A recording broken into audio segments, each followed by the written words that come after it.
الحمد للہ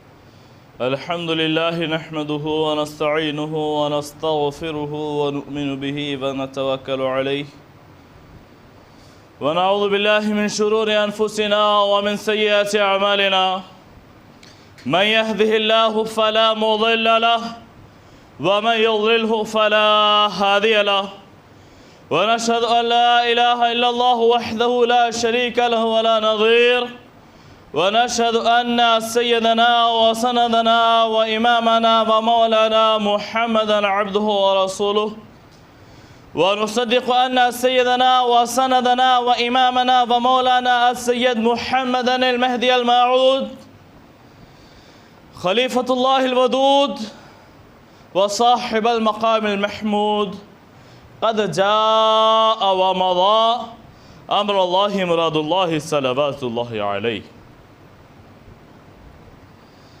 أما بعد فقد قال الله تبارك وتعالى في القرآن المجيد والفرقان الحميد فأعوذ بالله من الشيطان الرجيم بسم الله الرحمن الرحيم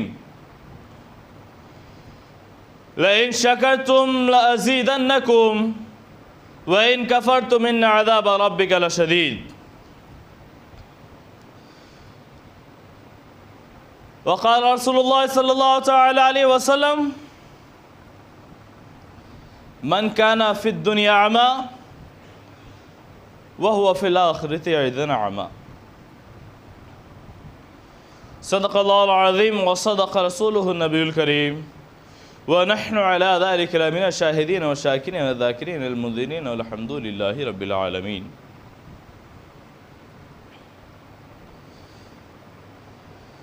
محترم سامعین اکرام،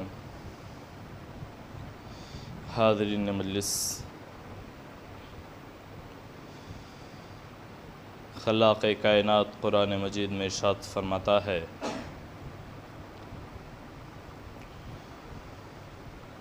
لَإِن شَكَرْتُمْ لَأَزِيدَنَّكُمْ وَإِن كَفَرْتُمْ إِنَّ عَذَابَ رَبِّكَ لَشَدِيدٌ. اگر تم شکر بجا لاتے ہو تو بے شک اللہ تعالیٰ تمہیں اس میں اضافہ کرے گا.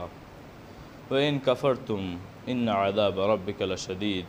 تو یاد رکھو اگر تم کفر کرتے ہو، اگر تم ناشکری کرتے ہو تو بے شک اس بات کو کبھی مت بھولنا ان عذاب ربک لشدید، بے شک اللہ تعالیٰ کا عذاب سخت ترین ہے.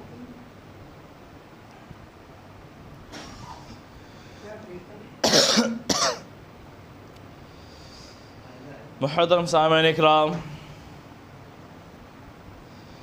حاضرین مجلس، سب سے پہلے ہمیں خلاق کائنات کا شکر بجا لانا چاہیے کہ اللہ تبارک و تعالیٰ نے آج ہمیں اس قابل بنایا ہے کہ آج ہم اس مجلس میں بیٹھ سکیں، ورنہ کچھ لوگ ہمارے ہی درمیان ایسے ہیں جو اس وبا کی چپیٹ میں ہم سے دور چلے گئے ہیں. سب سے پہلے ہمیں خلاق کائنات کا شکر بجا لانا چاہیے کہ جس نے ہمارے آقا کو امامنا آمنا و صدقنا قرار دیا ہے. چنانچہ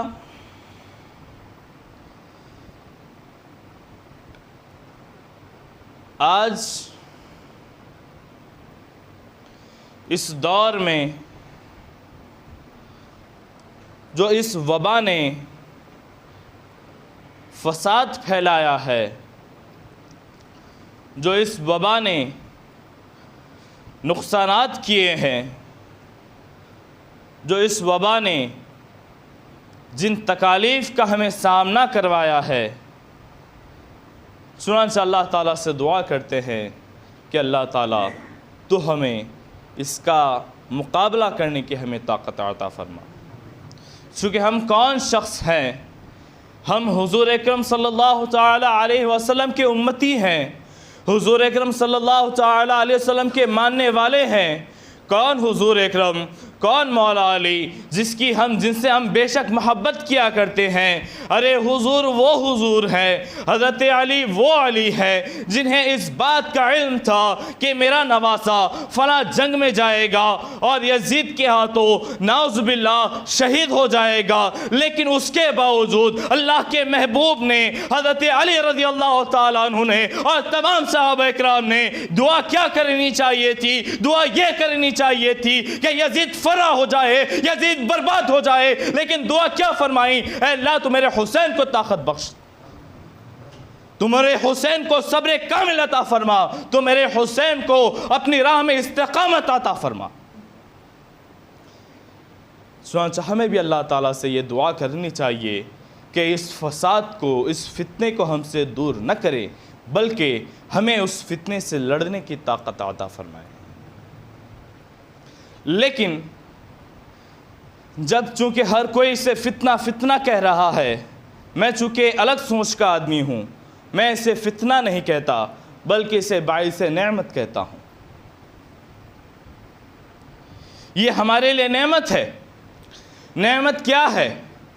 انشاءاللہ آپ کو اس کے تعلق سے بتا دیا جائے گا۔ نعمت اس طریقے سے ہے کہ امام ابن الحجر عسقلانی رضی اللہ تعالیٰ عنہ، جو اپنے وقت کے بہت ہی بڑے عالم اور بہت ہی بڑے مجدد گزرے ہیں، ان کے وقت میں وبا نے انہیں گھیر لیا تھا، تو اس وقت انہوں نے ایک کتاب لکھی تھی۔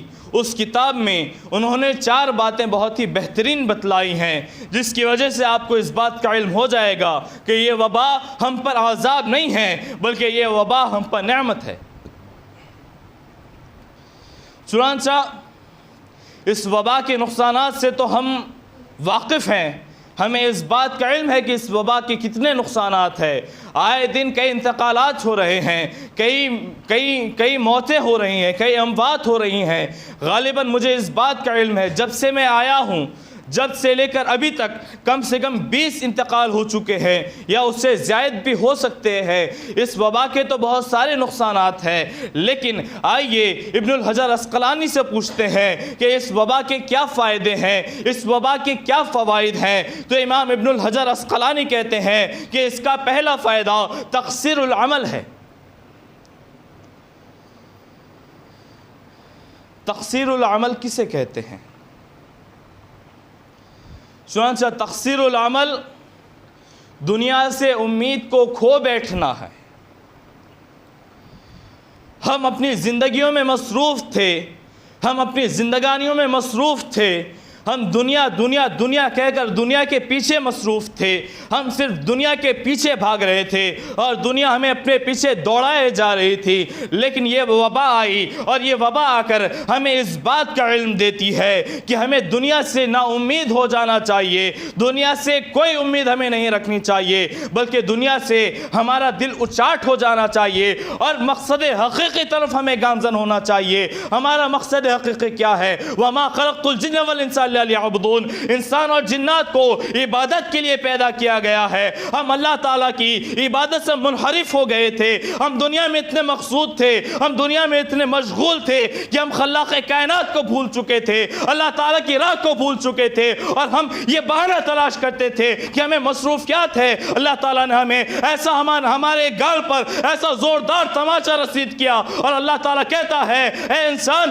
تو کہتا ہے مجھے مصروفیات نہیں ہے، یہ تیرے منہ پر لاک ڈاؤن کا تھپڑ مارتا ہوں، پورا دن گھر میں بیٹھا ہے، پورا دن گھر میں بیٹھا ہے، اب میری عبادت کی طرف منحرف ہو جا، اب میری عبادت کی طرف پلٹ۔ کیا تجھے اب بھی اس بات کا علم نہیں ہے؟ کیا تو اب بھی میری عبادت کی طرف نہیں پلٹے گا؟ بے شک اے انسان تو اتنا نپھٹ ہو گیا ہے، تو اتنا کٹھور ہو گیا ہے، اتنا ظالم ہو گیا ہے، اتنا بزدل ہو گیا ہے کہ تیرے سامنے اموات کو لایا جا رہا ہے، تیرے سامنے موت کو لایا جا رہا ہے، تیرے دل سے موت کا خوف اٹھ چکا ہے، لیکن اس کے باوجود بھی تجھے اس بات کا ہوش نہیں۔ لیکن اللہ تعالیٰ تجھ پر بار بار اموات کے ذریعے تجھے یہ بتلانا چاہتا ہے کہ تو جو پلاننگ کر رہا ہے، اپنے بیوی بچوں کی پلاننگ کر رہا ہے، اپنے بچوں کے بارے میں جو فیوچر سوچ رہا ہے، وہ فیوچر سوچنا سب بیکار ہے۔ بے شک یہ دنیا کس چیز کا نام ہے؟ یہ دنیا اس چیز کا نام ہے جو آپ کو محبت کی طرف بلائے گی، اس کے بعد آپ کو گڑھے میں ڈھکیل دے گی۔ انسان بہت ہی بزدل ہو چکا ہے، انسان بہت ہی نڈر ہو چکا ہے، انسان بہت ہی نپھٹ ہو چکا ہے۔ انسان کو یہ بھی بتلایا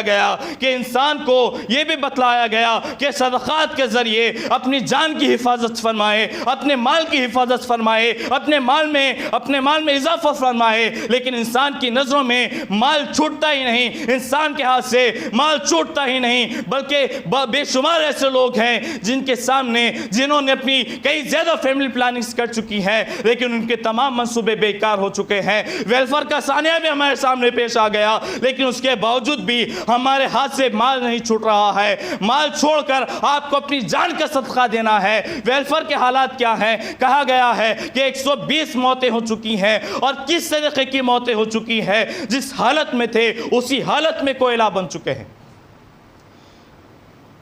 لیکن انسان اتنا نپھٹ ہو چکا ہے، اس کے سامنے یہ سب واقعات لائے جا رہے ہیں، نوجوانوں کا انتقال ہو رہا ہے، اس بات سے بھی انسان کو سمجھ نہیں پڑتی۔ انسان کو صدقہ دینے کا کہا گیا ہے، لیکن انسان صدقے کی طرف اپنے ذہن کو رونما کرتا ہی نہیں ہے، صدقے کی طرف اپنے ذہن کو پھیرتا ہی نہیں ہے، زکوٰۃ کی طرف اپنے ذہن کو لے جاتا ہی نہیں ہے، بلکہ انسان یہ سوچتا ہے جو بیان کیا جا رہا ہے وہ میرے لیے نہیں ہے، بلکہ وہ بیان کسی اور کے لیے کیا جا رہا ہے۔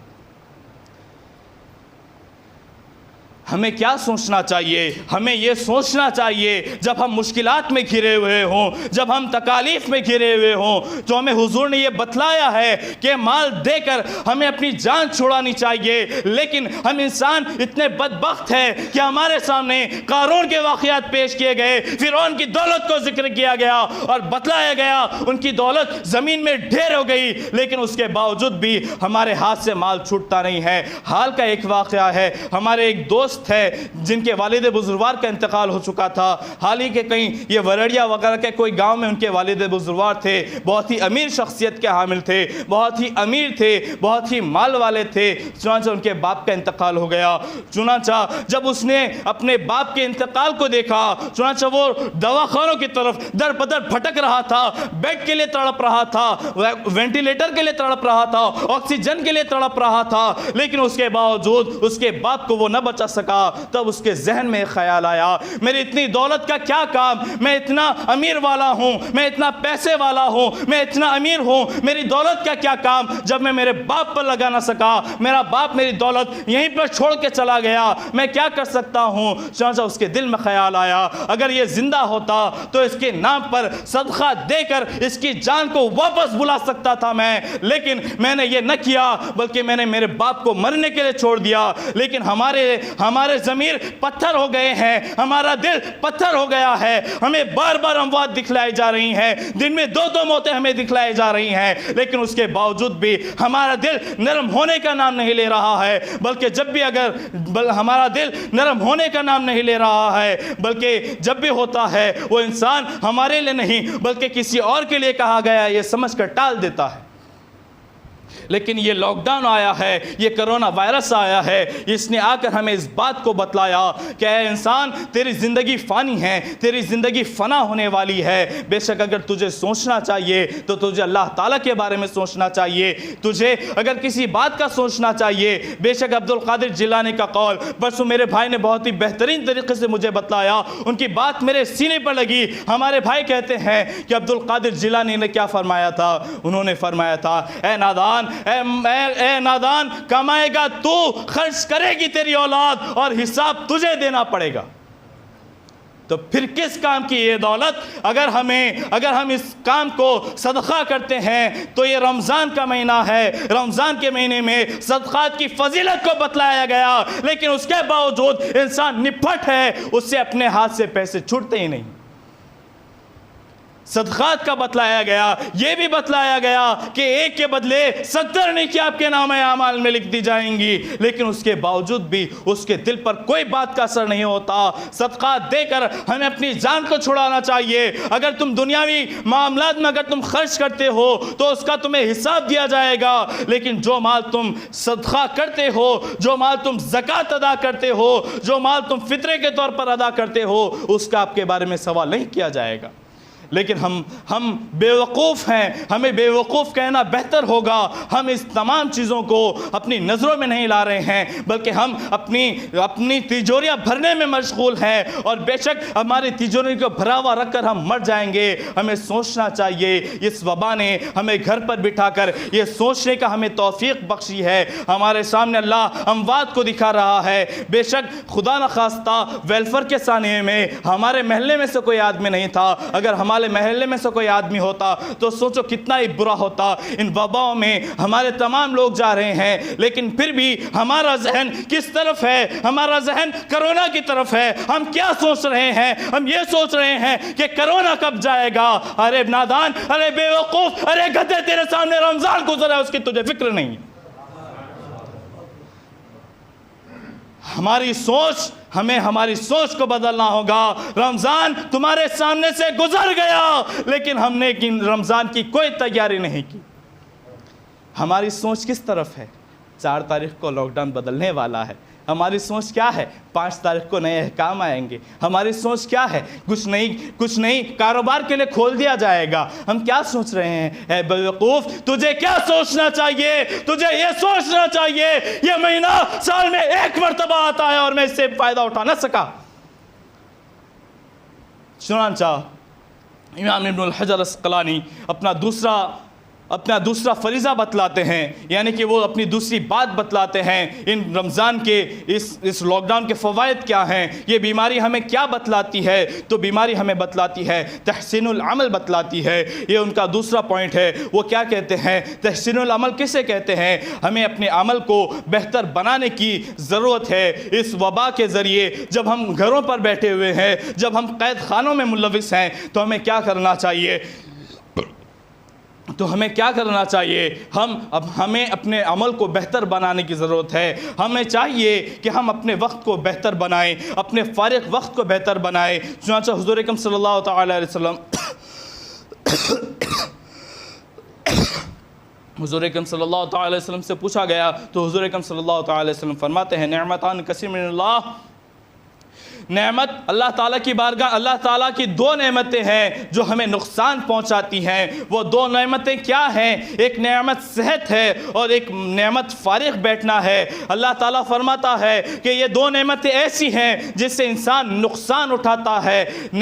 پہلی نعمت صحت ہے, اس سے انسان کیسے نقصان اٹھاتا ہے؟ اس سے انسان اس طریقے سے نقصان اٹھاتا ہے کہ جب وہ بیمار ہوتا ہے اللہ تعالیٰ کو خوب یاد کرتا ہے, لیکن اگر وہ شخص صحت یاب ہو جاتا ہے تو اللہ تعالیٰ کو فراموش کر بیٹھتا ہے, اللہ تعالیٰ کو بھول جاتا ہے, اور فارغ وقت میں انسان اپنے ذہن کو ٹائم پاس میں لگاتا ہے. بلکہ اسے چاہیے کہ اس رمضان کے مہینے میں, جس مہینے میں آپ کی ایک نیکی آپ کے 70 گنا آپ کو اضافہ پہنچائے گی, آپ کو چاہیے کہ ہمیں اس فارغ وقت میں قرآن کو ختم کرنے کی کوشش کریں. ہمارے ذہنوں میں یہ خیال آنا چاہیے کہ فری وقت ہے, ہمیں قرآن کو ختم کرنا چاہیے, ہمیں قرآن کو تھوڑا بہت حفظ کرنا چاہیے, کچھ تفسیر کے ساتھ پڑھنا چاہیے, کچھ ترجمے کے ساتھ پڑھنا چاہیے. لیکن ہم کیا کرتے ہیں؟ ہم اسے لے کر ٹائم پاس بنا کر بیٹھ جاتے ہیں اور اس کے اندر ہم اپنی زندگی کو غرق کر دیتے ہیں. چنانچہ امام محمد رحمۃ اللہ علیہ سے پوچھا گیا, ان کا ایک معمول تھا کہ وہ فارغ وقت میں فقیر مست ملنگوں کے درمیان بیٹھا کرتے تھے. چنانچہ وہ چاہتے تھے کہ وہ ہمیشہ اپنا فارغ وقت مست ملنگوں اور فقیروں کے درمیان گزاریں. چنانچہ وہ اپنے طالب علموں کے پاس جاتے تھے. ان کا ایک مدرسہ ہوا کرتا تھا, وہ اپنے مدرسے میں جاتے تھے. مدرسے میں جب آپ اپنے مدرسے کا رخ کرتے ہیں تو آپ مدرسے میں, چونکہ تمام طلبہ الگ الگ ذہنوں کے ہوتے ہیں, تمام طلبہ مختلف الاذہان ہوتے ہیں, ان کے ذہن مختلف ہوتے ہیں. چنانچہ ایک طالب علم اٹھ کر بولا کہ آپ اپنے فارغ وقت کو ان فقیر مست و ملنگوں کے حوالے کیوں کر دیتے ہیں؟ تو انہوں نے ایک بہترین جواب دیا, 2 ٹوک جواب دیا, چھوٹے جملے میں انہوں نے جواب دیا اور فرمایا کہ تم اس آدمی کو فقیر کہتے ہو, تم اس آدمی کو درویش کہتے ہو, میں اس کے پاس آ کر خلوتوں میں کیوں بیٹھتا ہوں؟ اس بات کو تمہیں جواب اگر طلب کرنا ہو تو ایک بات کو یاد رکھو, جس خدا کو میں جانتا ہوں یہ فقیر اس خدا کو پہچانتا ہے. اس لیے میں ان کے درمیان بیٹھتا ہوں۔ اور امام شافعی نے تو بہت ہی بہترین بات فرمائی ہے۔ امام شافعی فرماتے ہیں الوقت سیف یقاتلو، وقت وہ تلوار ہے جو آپ کو کاٹتا ہے، اگر آپ وقت کو نہ کاٹیں تو وقت آپ کو کاٹ ڈالے گا۔ چنانچہ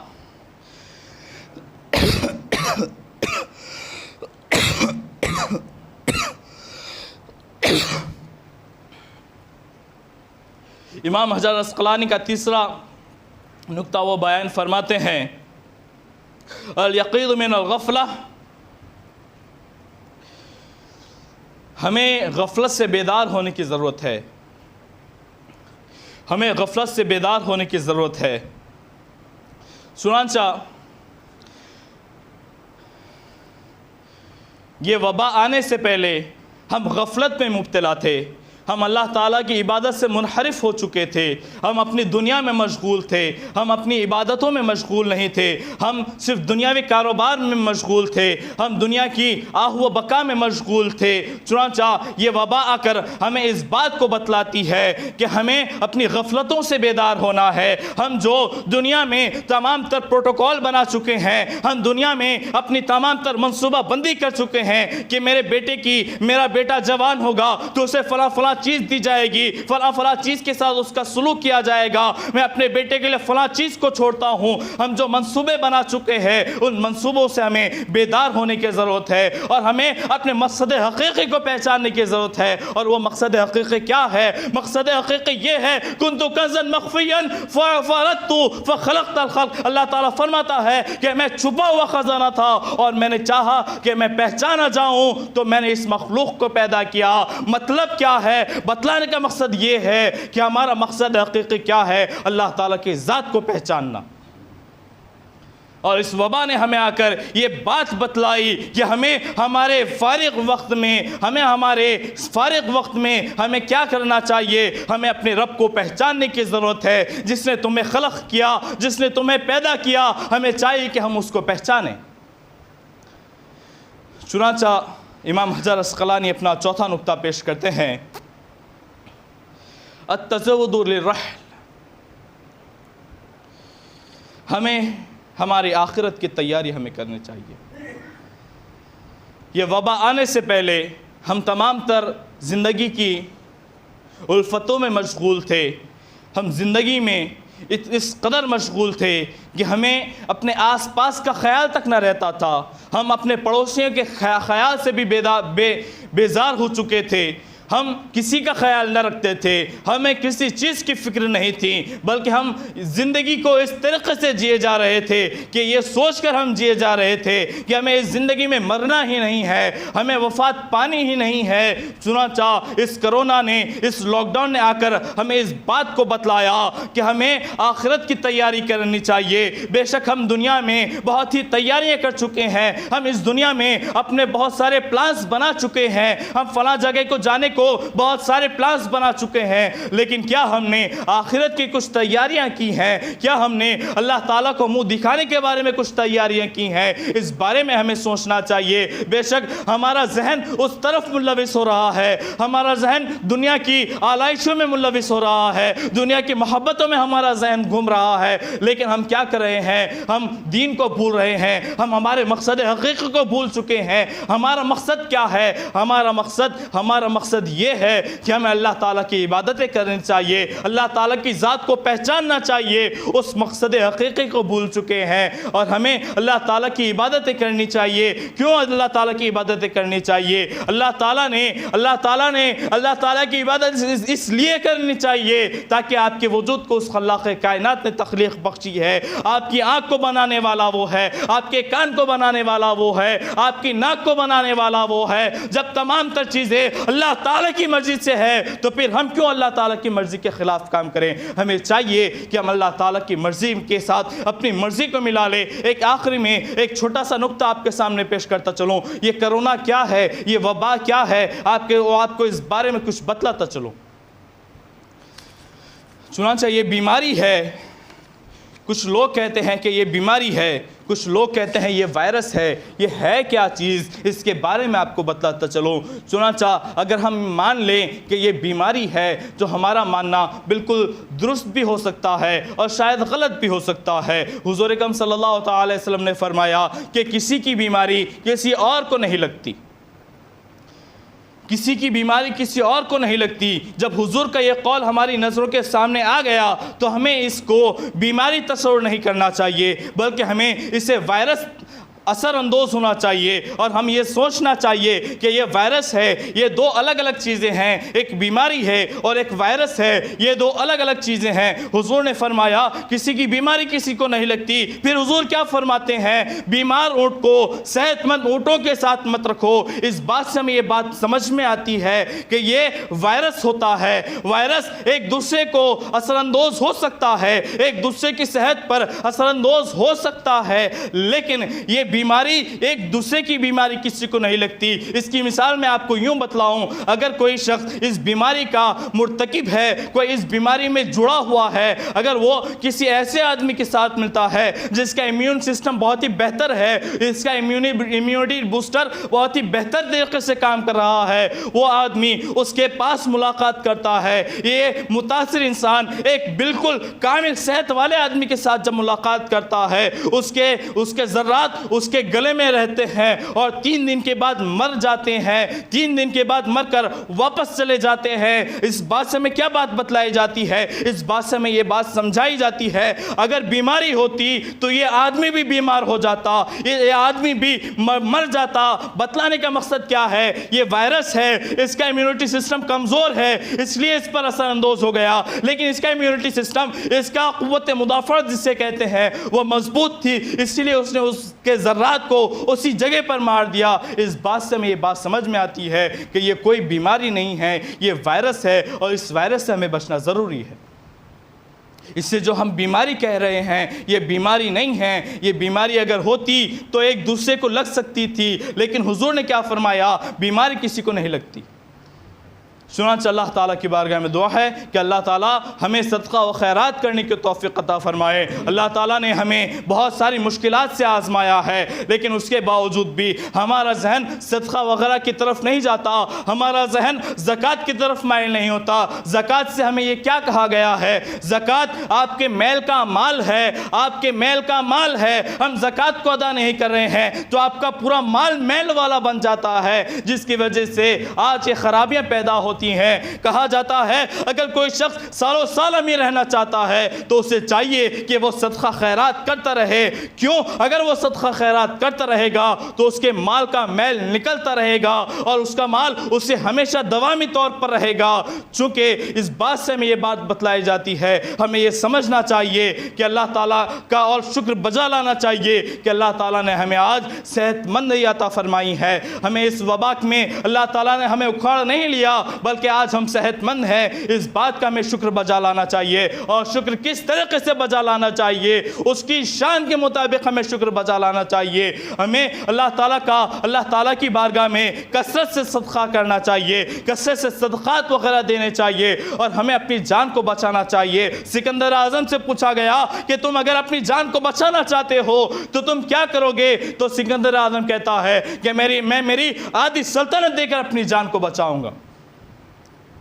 تو اس بات سے ہمیں یہ بات سمجھ میں آتی ہے کہ اگر اللہ تعالیٰ کا ہمیں شکر بجا لانا چاہیے کہ اللہ تعالیٰ نے ہمیں آج صحت مند بنایا ہے، اللہ تعالیٰ کی بارگاہ میں ہمیں کثرت سے صدقہ دینا چاہیے، اور اللہ تعالیٰ کی بارگاہ میں ہمیں ہمیشہ التجا کرنی چاہیے کہ اس وبا کو ہم سے دور کرے، ہمارے اہل و عیال کو اس وبا سے محفوظ رکھے، اور یہ اموات کا سلسلہ جو کثرت سے چلا رہا ہے، اس اموات کے سلسلے کو میرے عزیز اور میرے بہت ہی محب اور میرے بہت ہی پیارے بھروچ کو اس وبا سے دور فرما دے۔ میں چونکہ یہاں پر آیا ہوں، کم سے کم 20 میں نے وفاتیں دیکھ لی ہیں، مجھے بہت افسوس ہو رہا ہے، میں بہت غم میں ہوں۔ اللہ تعالیٰ سے ہم بھی دعا کرتے ہیں، آپ بھی دعا کریں اور کثرت سے صدقہ دیں۔ کیونکہ اگر ہماری دعائیں کام نہ آئیں گی تو ہمارا صدقہ کام آئے گا، یہ وبا ہم پر سے ٹل جائے گی۔ ہمیں اپنی جیب کو نہیں دیکھنا چاہیے، یہ پکڑ جو ہے ہمارے ہاتھ میں، اس کی پکڑ کو دور کرنا چاہیے، ہمیں اس کی پکڑ نہیں ہونی چاہیے۔ انسان انسان کو اگر دے رہے ہیں تو اس کی پکڑ رکھو، لیکن اگر اللہ تعالیٰ کو دے رہے ہو تو اس کی پکڑ مت رکھو۔ آپ کیا سوچ کر دے رہے ہو؟ کیا یہ کسی انسان کو دیا جا رہا ہے؟ بلکہ یہ اللہ کو دیا جا رہا ہے۔ اگر اللہ تعالیٰ تم پہ وصول کرنے پہ آ جائے تو اللہ تعالیٰ کیا آپ کو یہ سوچ کر دیتا ہے کہ میں نے اس کو 83 سانسیں دی ہے یا 83,000 سانسیں دی ہے؟ 83,000 سانسوں سے ایک سانس بھی سے زائل نہیں دیتا۔ اللہ تعالیٰ نے آپ کو ہر چیز نعمتیں بخشی ہے۔ اللہ تعالیٰ آپ کو پانی یہ سوچ کر دیتا ہے کہ میں اسے 50 لیٹر پانی دوں گا، اس سے زیادہ پانی نہیں دوں گا۔ اللہ تعالیٰ آپ کو نعمتیں یہ سوچ کر دیتا ہے کہ میں فلاں فلاں نعمتیں اتنی حد تک اس کو دوں گا، بلکہ اللہ تعالیٰ ہمیں یہ سوچ کر نعمتیں دیتا ہے کہ یہ میرا بندہ ہے، تو ہمیں بھی یہ سوچ کر اللہ تعالیٰ کی بارگاہ میں اس طریقے سے صدقہ کرنا چاہیے جیسا اس کی شان کے مطابق ہے۔ پھر ہمیں تو یہ بھی کہا گیا ہے اگر آپ صدقہ کرتے ہیں تو 10 گنا آپ کو لوٹا دیا جائے گا۔ اس کے باوجود بھی ہمارے ذہن سے اس کی کنجوسی کیوں نہیں چھوٹ رہی ہے؟ اس کی پکڑ ہمارے ہاتھوں سے کیوں نہیں چھوٹ رہی ہے؟ اس پکڑ کو ہمیں چھوڑنا ہوگا۔ چنانچہ اللہ تعالیٰ کی بارگاہ میں دعا ہے کہ اللہ تعالیٰ ہمیں صراط مستقیم پر گامزن رکھے اور کہنے سننے سے زیادہ عمل کی توفیق عطا فرمائے۔ وآخر دعوانا ان الحمدللہ رب العالمین۔ الصلاۃ والسلام